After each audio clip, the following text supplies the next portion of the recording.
Hi everybody, welcome to the kind of new setup. Just to give you a little intro before I get into things, I'm in my RV. I just started my journey today, and boy howdy, it's been a journey, and it's gonna continue to be one. So with that intro out of the way, let's get to reading and channeling. I feel really sticky and awkward inside, so I'm just praying and hoping and trusting that the things that I honestly heard and felt, instructed to share, things that were revealed to me, things that were coming up in my own heart, my own process, my own deep internal reflections that are personal to me and that genuinely sound like the voice of God, according to my relationship with God. Everyone watching this is going to have a different experience of God and of their intuition and whatever. So some of the things that I say or describe you might relate to, but you might also have your entirely own unique, different relationship to God and your intuition and, the voice of God and following this internal guidance. But basically, these videos, and I try to explain this in every video, are coming from what I'm hearing from the voice of God within me and my intuition. I feel like my intuition is kind of like a vehicle to communicate with God and to listen to God. And I believe in God, and I can't really go deeper into that other than just, saying I believe in God. That is a topic of conversation or discussion that deserves so much more space and time to really go into further. So for now, I'm just going to say I believe in God. That's a generic fact about me. So you can get to know me a little bit more. Given that you are here watching my videos, I would think that maybe you'd want to know who this person is that you are listening to and absorbing words from. So yeah.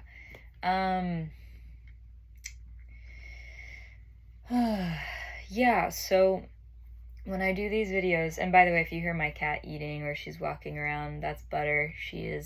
I call her my religion sometimes because, well, she is.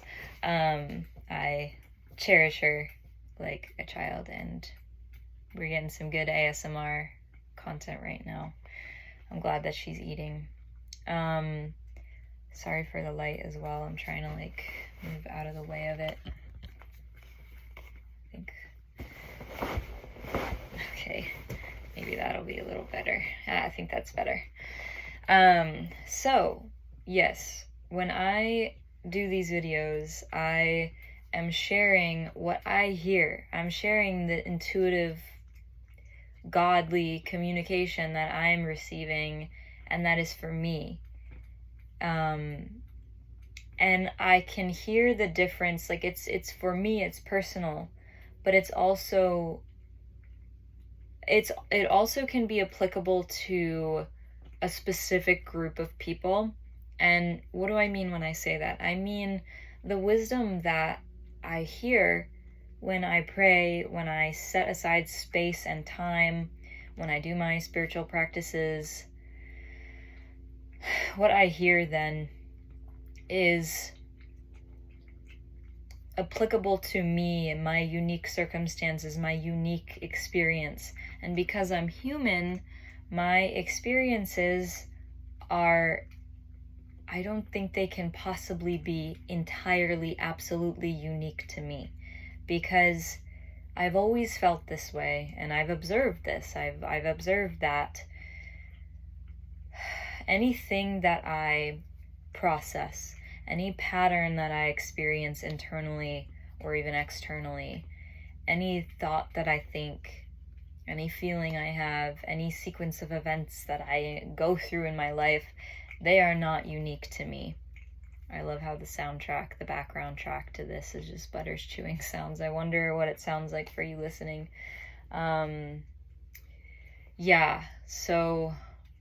Basically the wisdom that I hear and I use to guide me through my life is not, actually, let me just see if you would feel better up here.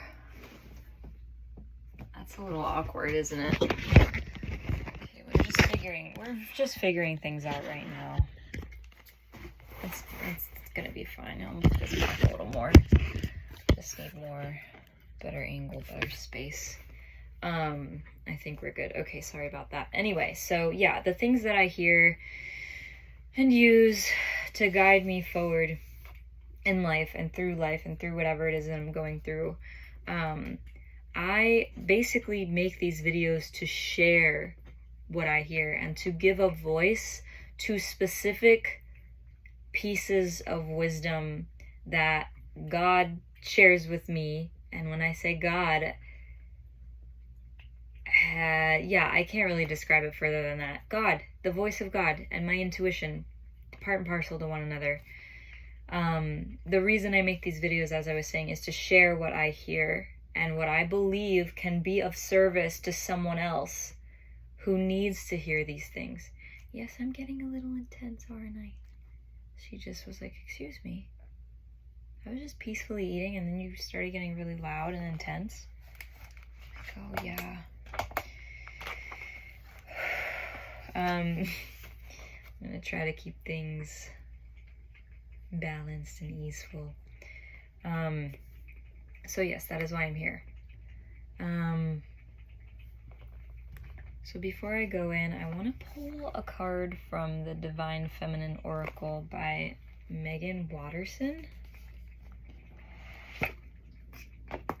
I felt called, as some might say. Oh, and before I do that, I was saying, like, the things that I share them because I believe that they can be of service to someone who comes across this video and listens to them and resonates with them.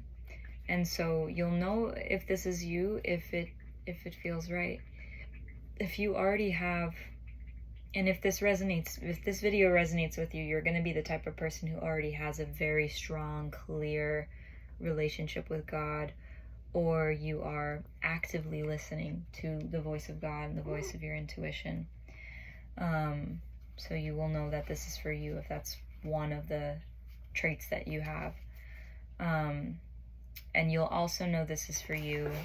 And not everything doesn't have to resonate, but you'll know that this is for you, or there's something in here for you if something that I wrote down, and I made a bullet point list of all the things I want to share that I was hearing that I want to bring across. You'll know this is for you if at least one of them resonates and it is a message that you need to hear. But please do not elude yourself or delude yourself into, don't twist your mind up in a bunch if the things that I'm saying are just not feeling right or not hitting, because I've done that, and there's so much out. There's so much information out on YouTube and on the internet, and it's really fun for me to watch, readings and, channeled messages and stuff on YouTube. And I find that sometimes they just speak right to my soul, and I feel like this person channeled that message just for me. And other times I feel worse after. It triggers insecurity, doubt, it triggers me in ways that I don't need, honestly, and that aren't useful or of service to my growth or to what I actually need. So with that being said, here we are. That was a 9-minute introduction and counting. So let's pull a card for those of you that this is meant to. And I hope by this point, the people that don't resonate so far have left. And the people that are like, okay, what is it? What is it? Yes, I'm here. I feel you. This is for you. This is for you. And if you're not sure yet, that's okay. Maybe this card will, I'm going to set the intention that this card will help you decide if this video is still for you, still worth watching. And we'll go even deeper into it.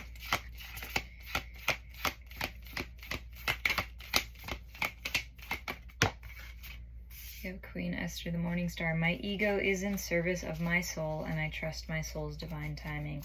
My ego is indeed in service of my soul. That's hugely what I'm going to get into. Let's see, I'll pull a couple more. Isis, the goddess of magic. Sexual energy is sacred. My pleasure is a prayer that brings me back to life.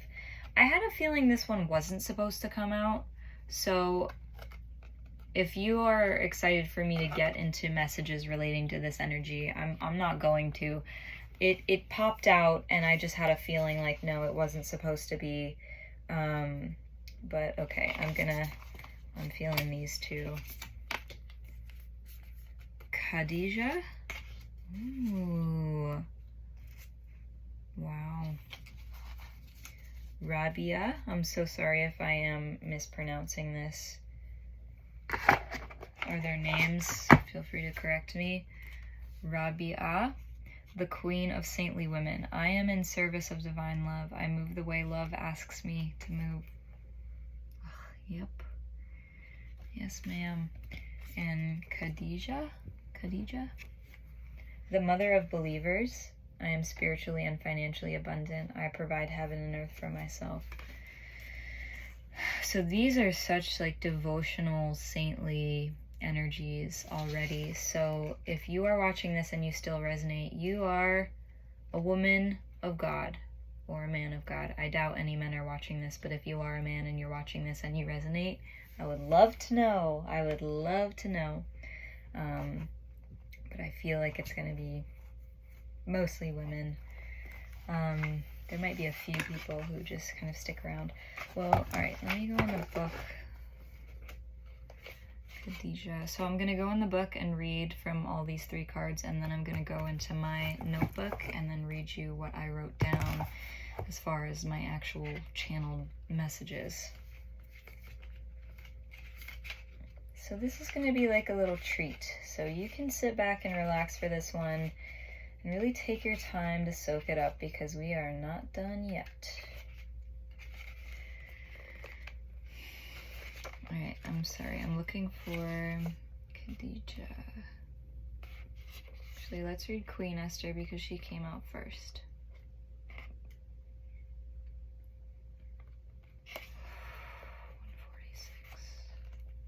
I also feel called to say, for some people, you're overcoming something really traumatic and really significant and really big, and you're aware of the effects that it has on your body, and you may have been feeling internally conflicted, or like there's been some kind of a fight between your conscious mind and almost like your body. It's almost like this trauma is so, or this, whether you call it a trauma or not, or this pattern or habit or belief system is so deeply ingrained in your subconscious that it's spilling over into the way that you physically feel. So if you notice that coming up, I just want you to breathe in it, because this video is going to be spacious. We are going to be present, and we are going to create space and relax and tend to our bodies and what we need. Mwah, I love you. Okay. Queen Esther, the morning star. My ego is in service of my soul, and I trust my soul's divine timing. I'm just going to read the when your soul selects her card portion. When your soul selects her card, the ego has a timetable that the soul couldn't care less about. When we are feeling stressed or threatened in some way, fear can be exceptionally loud and can inform the ego to work overtime in trying to get something accomplished or to manipulate something to happen. The natural flow of energy that's always at work behind the scenes, the universe's capacity to assist us, then gets blocked. When we are in service of love, we are following the dictates of our soul. And when the ego is in service of the soul, and I'm adding aka God, all the same, it's all the same to me, similar to me, not the same, but it's very, very close. When the ego is in service of the soul, divine timing ensues. Esther mastered this art. Even under extreme duress, she listened wisely to her soul. She became a queen by letting her love for her people inform her feminine, intuitive powers. Yes, this is her imperative, Trust that everything is aligning in divine timing. Trust your soul voice.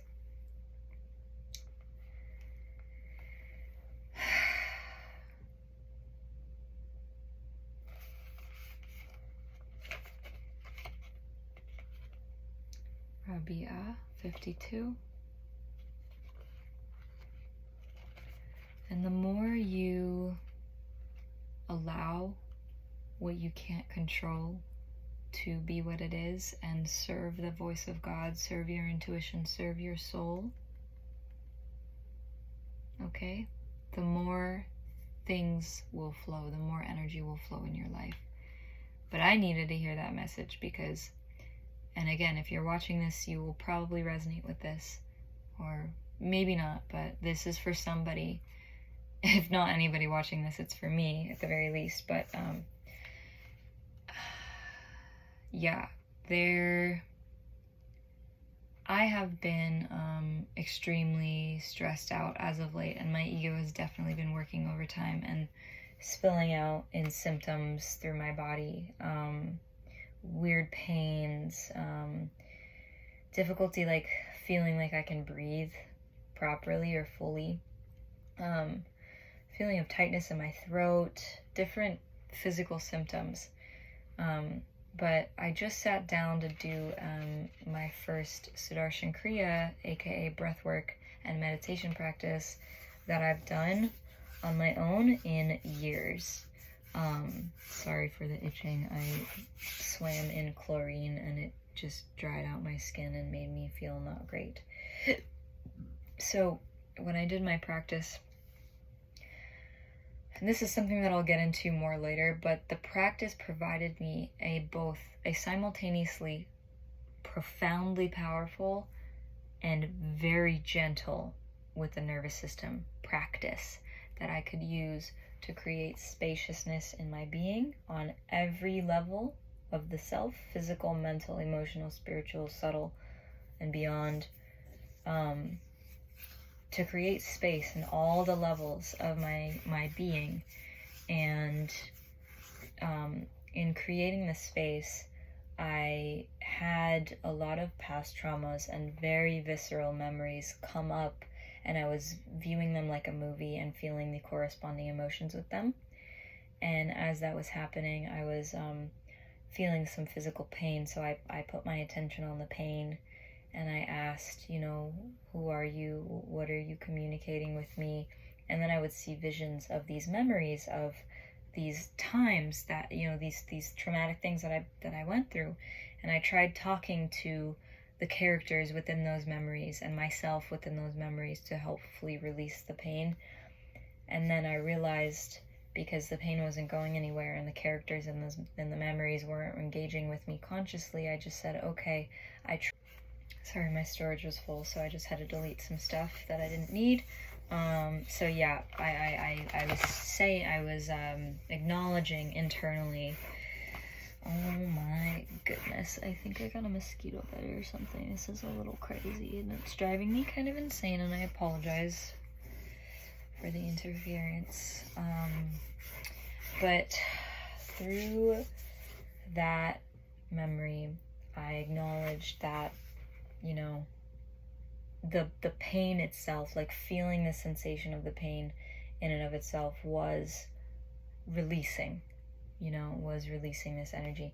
And the beautiful thing about meditation and these practices is that it gave me a space, it gave these aspects of my psyche, my soul, a space to come forth and be expressed and be released in a very gentle way. And that's just one practice that can serve God. It can serve the voice of the soul, and quiet and quell the ego. I'm going to read Rabia now. 52, I think it was. Yes. When your soul selects her card, in her lifetime, Rabia embodied a freedom that divine love offers us. If we see her life as a metaphor of the soul's progression, she went from slavery to sainthood by devoting herself to Allah. Her only concern was the love that she could give to God. Her every action was motivated by her devotion to God, and through it, she received the greatest spiritual gift, self-realization. Although it can be very difficult, loving without expectations is a profound spiritual practice.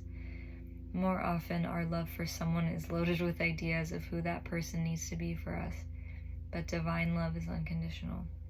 It's a love that seeks only to love, no hidden agendas, no strings attached. Rabi'ah relates in one of her poems, quote unquote, prayer should bring us to an altar where no walls or names exist.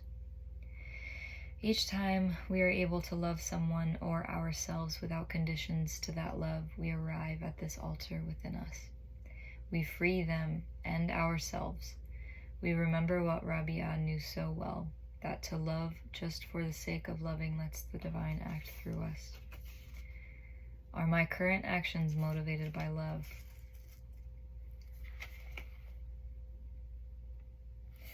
So if you have any way, any action that you can think of that can help you embody this, such a beautiful book, by the way, I just was appreciating this.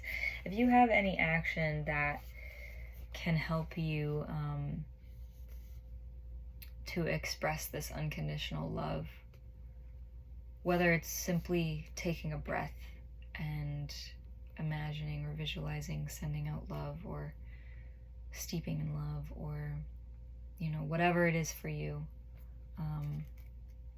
that could be very useful and helpful right now.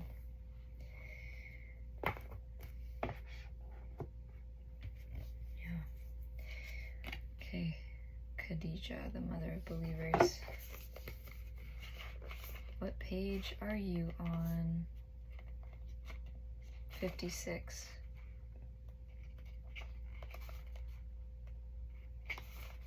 Okie dokie. When your soul selects this card, her card,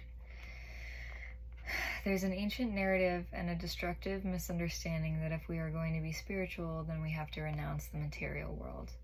The body, however, is the soul's chance to be here. So a healthy relationship to the material world is crucial and integral to reaching our spiritual potential.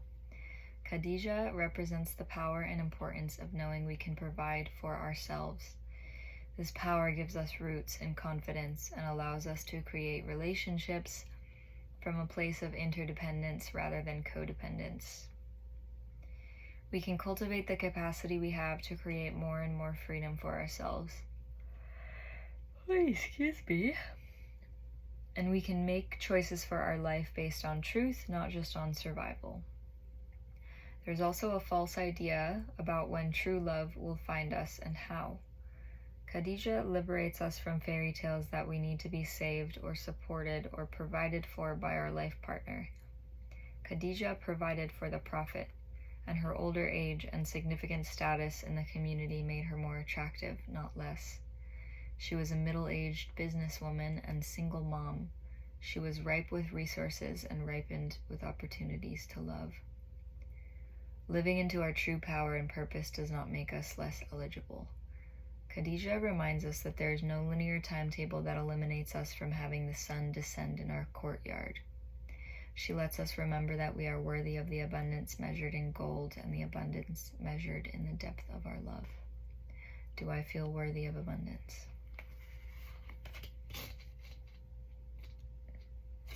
So I just pray that the pure energies of these messages can reach whoever they're meant to, however they're meant to. And now, for the reading part. So, if you're still here, that's pretty great. And I'm going to share the messages that I felt called to share.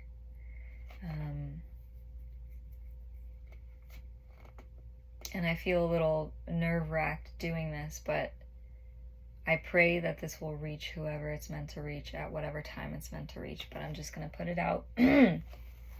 So again, if you're watching this, if this video found you, if it came to you at this time, then perhaps there are some more messages that are for you and for what you're going through. The first one is, you have endured an unusual, uncommon amount of trauma or abuse.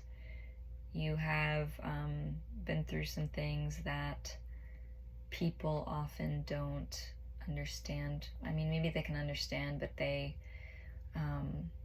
hear your stories and are a little bit dumbfounded. Or maybe you're in a time right now where you're going through something and you're feeling alone, or you're feeling like it's even hard for you to make sense of it, and like you often need to explain yourself to people rather than them kind of reciprocating this sense that they understand you, or intuitively being able to grasp like the depth of what you're actually experiencing. And you might be going through a phase where you're quiet in that right now. That's the first point.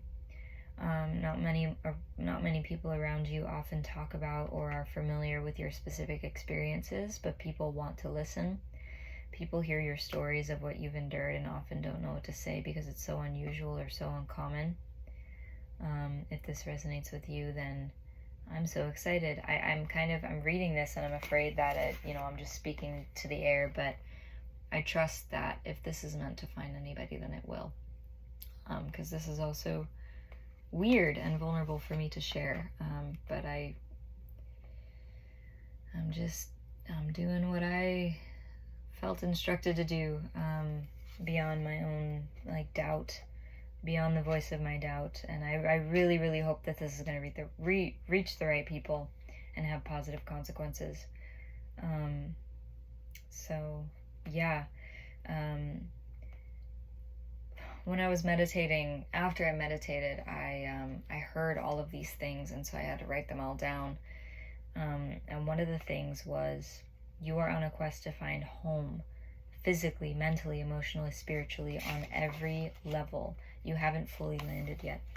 So there are parts of you, if this resonates with you, there are parts of you that are still not 100% fully integrated or processed or in your body fully. And it can be the full gambit of emotions. It can be terrifying, it can be upsetting, it can be isolating, it can be disorienting.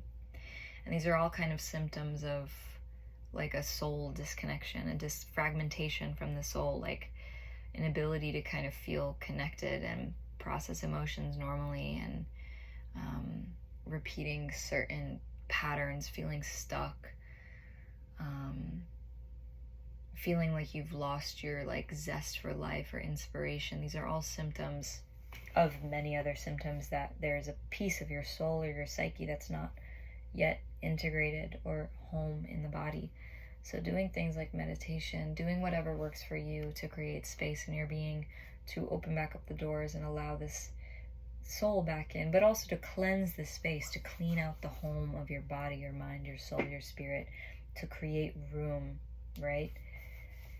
Only when there's space, that's just my refrigerator operating, but only when there is space can these fragmented parts re-enter. And this came to me because I'm going through this process. I'm going through what feels like a deep surrender to God, where I am literally just taking it moment to moment some days and doing my best to maintain my my mind, my body, my spirit, taking care of myself to the best of my ability. And sometimes things are so chaotic internally, or things are so abnormal or so disorganized or broken apart, it seems, or so scattered or so unclear, that the only thing to do is just to drop to our knees and just give it to God. Okay, God, tell me what to do. Show me what to do. Show me the way.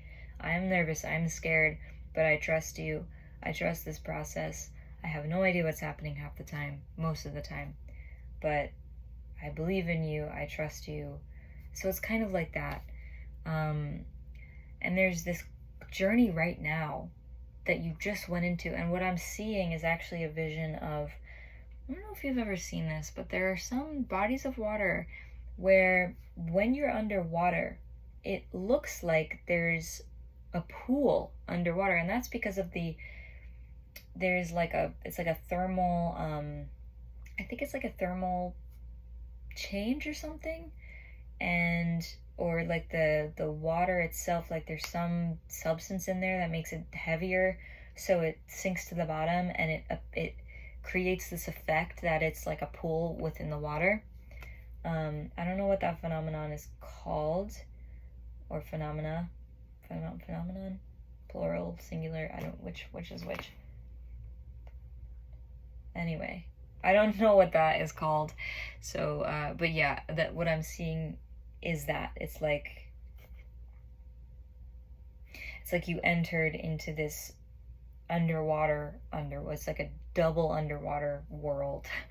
You're already in the water, you're already on a journey, you're already swimming through a cave, but now you're entering this different zone with different density, and you're adjusting your sight, and you're taking it literally inch by inch. You have no idea of the end in sight, so you are literally forced to drop to your knees. You're forced to surrender.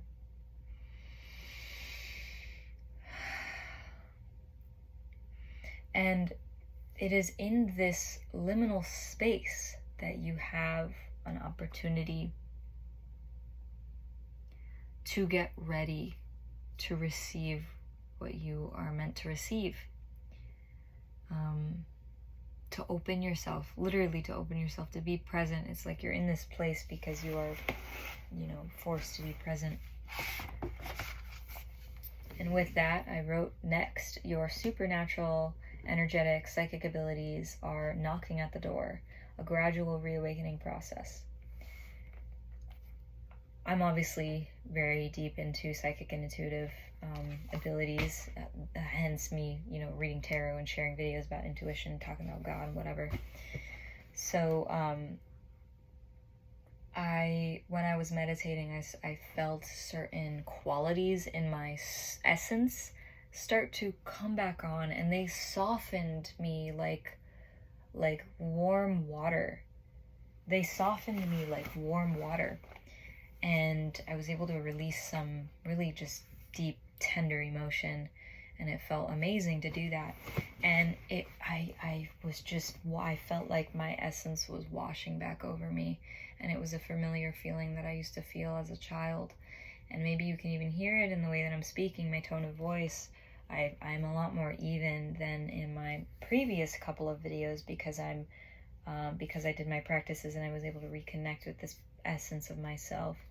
And you, if you resonate with this, you are probably also reconnecting with your soul essence, recovering your soul essence. And the more you do that, as you come back and step back into your essence and remove the distractions. And literally, the Kriya that I did, Sudarshan Kriya, it translates to pure vision of the self. And with the clean glasses, with clean lenses, you get a pure view of your soul's essence of who you are at your core. So I did this practice, and I felt like I was being washed with this beautiful, soft energy that's always been a part of my essence. I've always connected very deeply with this powerful gentleness that is like a character trait of my soul. It's like this powerful gentleness, and I use it to create art, to talk to my cat, to connect with nature, to love people, to write, to express my soul in a very deeply satisfying way, this depth of gentleness. It's a very homey, delicious, wonderful, fantastic feeling.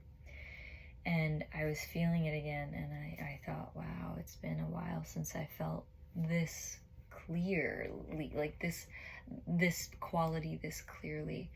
And I know it was because I did the practices, and because doing the practices makes room, serving God, in other words, makes room, whatever this looks like for you.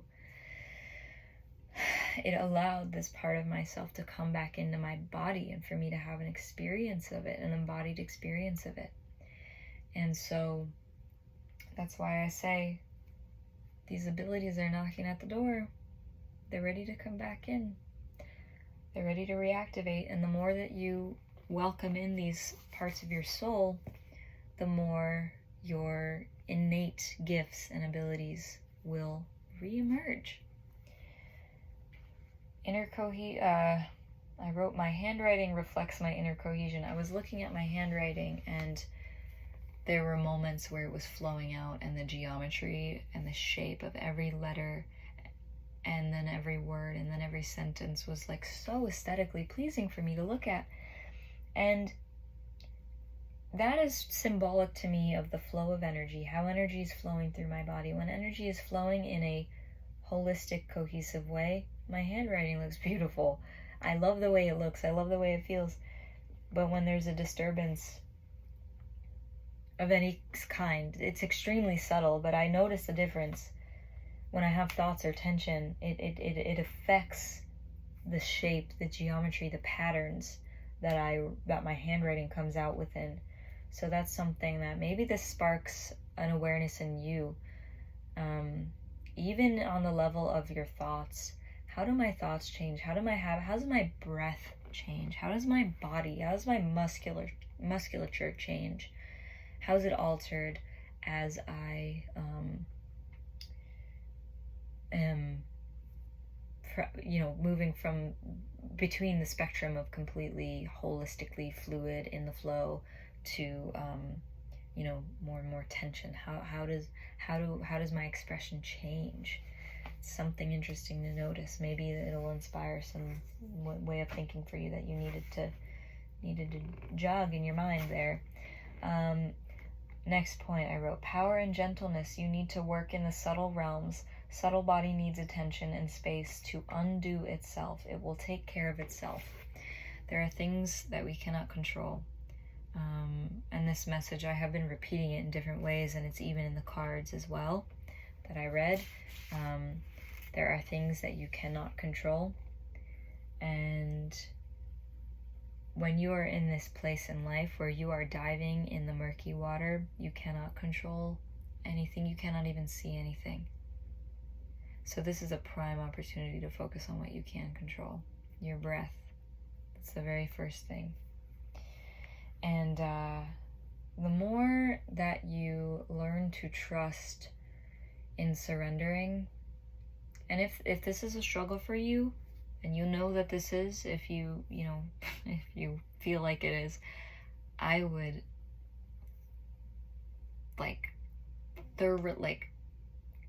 strongly recommend that you learn. Go take the happiness program. Go learn Sudarshan Kriya through the Art of Living. You can take the course online and learn this particular breathwork practice. I'm not trying to preach or be culty or whatever, but it is the most gentle, it's one of the most gentle, restorative, reliable practices for cohesion on every level of the being and healing and everything. It's not for everyone all the time. I practiced every day for 4 years, and I needed other things in my life. I needed to fill my life with other things and do different practices because it was taking up more energy than I was really able to healthily give it. So I put it aside. But my aunt, in other words, on the other hand, she's been practicing every day since she was 18, and she's in her 70s now. So for some people, it's a devout lifestyle, and for people like me, it's not a devout lifestyle, but I lean on it when I am going through, when I feel like I'm losing my mind. And I say the subtle body needs space to undo itself. The things that you encounter from your ego that cause you to struggle and feel pain and suffering, those things, they are just, it's like they're coming from the momentum of like a subconscious pattern or something that's like installed in your mind already or in your body. So it's just kind of, their program's running on autopilot. So when you can shut the autopilot off and literally take the wheels by forcing presence through the breath, that's why I strongly recommend doing this breath work or doing any kind of breath work or meditation or present awareness. I mean, I swear to God, the breath work is the most powerful thing that I can recommend, so I'm just going to stick to that. It's like a million in one. It's like a whole package. It gives me everything I need on every level. It addresses every level of my being when I'm like desperate in those, in those situations where I'm really struggling and my ego is really giving me a hard time and I can't get a break from my own mind. It's really helpful for that. And that's why I say it will undo itself. So when you're detached from what's going on, there's more room energetically for those things that are stressing you out to just be released without your attachments getting in the way energetically. I hope that makes sense. Everything you're worried about will sort itself out. If you are watching this, you know your own version of the voice of God. Do what God instructs you to do, even if it makes no sense. It's like you may have been feeling... Oh, jeez, that's a mosquito. It's like the saddest sound in the world, a mosquito, high-pitched mosquito flying by my ear, and I like, oof. Eerie. You may have been feeling like you were just pushed into the deep end with no lifeboat in sight, but you're not realizing in the midst of your ego-triggered panic state that if you would just turn around, you would see the lifeboat. And the same goes if you feel like, no matter where you turn, you can't see anything. You entered from a clear space, and either you're going to hit a dead end and turn back around, or you're going to reach the other end. So keep going. Keep going. But listen to yourself, of course, and listen to your own internal guidance system.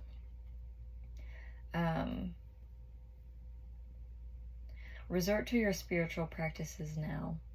So when you're in the most desperate state or phase of this section of your, journey in life, it's important to have anchors to ground you, and that's why I say resort to your spiritual practices now. So allow yourself to be grounded. Peace is coming. You're being initiated. If you are still watching this and you resonate, you are being initiated big time. You are being put through the ringer. You're in situation after situation where you're kind of forced to be present, and it's very confrontational. So in order to balance out the stress of that, you need something that's going to be equally anchoring. And again, that's why I recommend the Kriya, Sudarshan Kriya through the Art of Living Foundation, because that particularly is really powerful and really grounding and creates so much space. And the more habitually you create this state inside, the more you can move through life and all of the challenges, all the unknown, all the uncertainty with this space internalized. So it's like you're purging all this crap that you've internalized from, relationships or environments or traumas or whatever it was that just muddled up your soul, your sight rather, because your soul is pure and clean and it's always there, but it's like your mind that gets muddled and unclear. So you are now entering a funnel of life where you are purifying and cleansing the illusions and distortions that have been placed over your view of your soul, of yourself. And that is a process not for the faint of heart. So I send you my encouragement, love, and blessings on that journey. So yeah, real initiation. Listen to God. Follow that tiny whisper, even if 99.99% of you resists. Do the action your soul needs you to do. If you're still stuck, ask, who am I serving, God or my ego, anxiety, mind? The mind/ego is literally like a defiant animal in a cage. You can choose to respond to stress in a godly way or in a fervent way. And I'm adding in a fervent animalistic way, a panicked way, a frenzied way. An animal in a cage is resisting the cage, but the animal does not know that the cage is not going to open and they need to hang out in that cage because we're going to the vet. Okay, so they need to hang out in the cage. But the poor thing is limited to its animalistic impulse and instinct, and it's resisting the cage, and eventually it might hurt itself resisting the cage.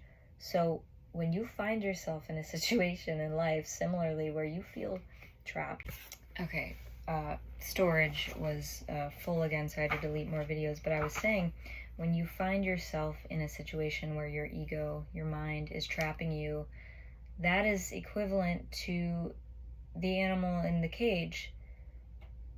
But next time you feel these resistances come up inside of your mind and your ego, you have the power to recognize from a higher perspective that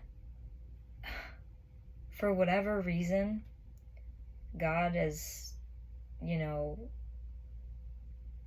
presenting you this experience of feeling like you're in a cage so that you can learn to surrender to Him or to God and trust and relax and create this state of surrender, because the cage is there.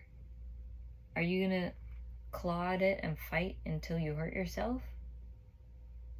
Are you gonna resist? Are you gonna choose to go into battle? Are you really gonna choose to go into battle with your ego? Your ego is the thing that is designed to keep you surviving on this planet.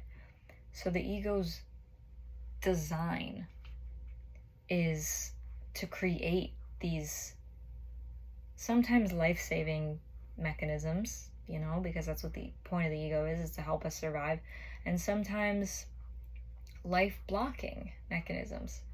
Are you gonna fight it? Are you going to resist it? Are you going to say it's an enemy?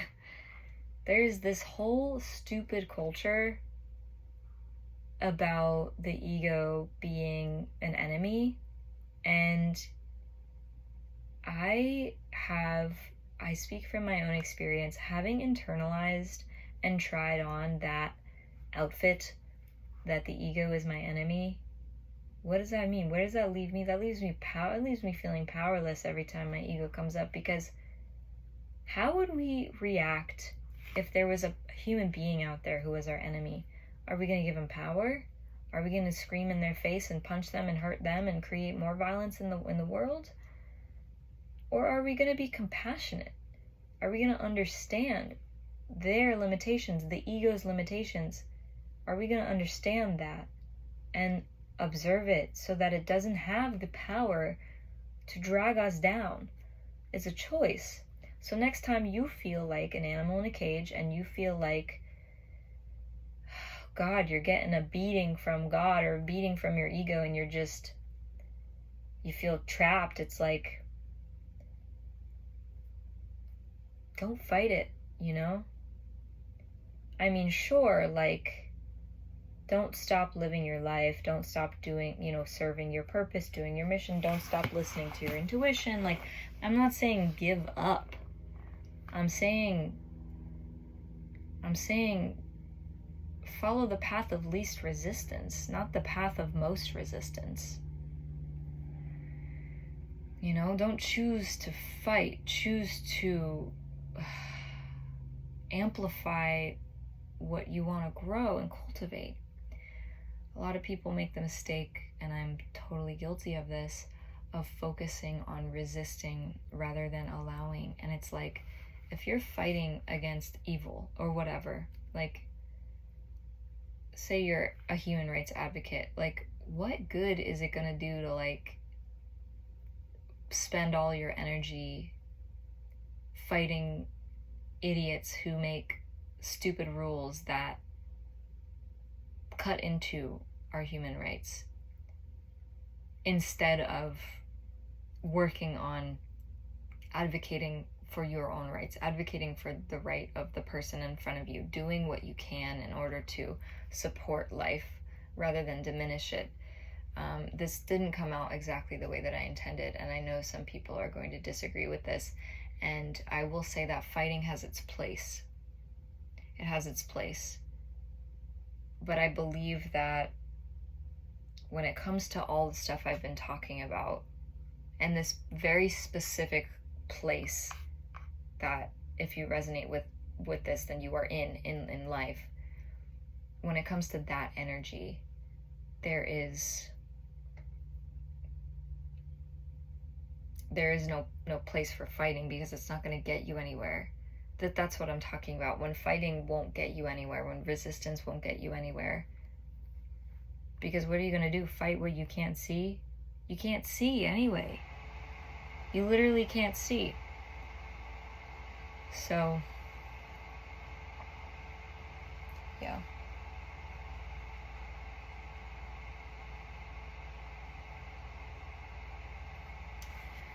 Lastly, I wrote, I am so passionate about this because the voice of God is so quiet, gentle, peaceful, and you must be those ways to hear God. You need to be quiet in order to allow the voice of God in. And if you can't hear God, you feel like God's not listening. God is listening. Sometimes it's a very, very little whisper. And I also wrote, as soon as attention starts, that's not God. Yeah, God does not communicate through making you feel tense. God communicates through ease and spaciousness and allowance and inspiration and clarity, purity. So with that, I wrote, good luck. You will reform the chaos. That phrase just came to my mind. The chaos is just energy that is exploding in order to reorganize and rearrange itself as matter in space. So I really hope that this served you. Please leave a comment or send me a message if something in here resonated with you, and if you made it this far, leave a comment. Let me know. I really appreciate your presence so much, and I trust that this video is going to reach the right people at the right time if it's meant to. And yeah, I also offer right now personal tarot readings. I'm going to post all the info for all my offerings in the description in this video. So if you're interested in working with me further and receiving personal reading, you're welcome to reach out. I also have a couple of other recorded videos and everything for purchase. If you want to dive deeper into this work, if you feel called with me, then yeah, so that's all there. But thank you so much for watching this, and I hope you take care, my friend.